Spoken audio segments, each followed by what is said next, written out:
आज सकाळी पहाटे 5:00-5:30च्या दरम्यान 17 सेंट फॉरेस्ट नाक्यावर एक संशयित गाडी मिळून आली. त्या गाडीला थांबवले असता ती गाडी थांबली नाही, फास्ट निघून आली. मग आमच्या कर्मचाऱ्यांनी तिथून मला फोन केला ताबडतोब आणि मी त्यांना सांगितलं की गाडीचा पाठलाग करा म्हणून. ते पाठलाग करत आले. तोपर्यंत आम्ही ह्या बाजूने गेलो. 17 सेंट लासुरा आणि मजरे हिंगोण्याच्या मध्ये ती गाडी आम्ही ट्रॅक केली.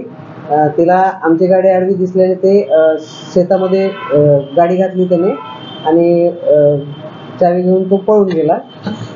आणि माल आहे 12 किलो 800 ग्रॅम.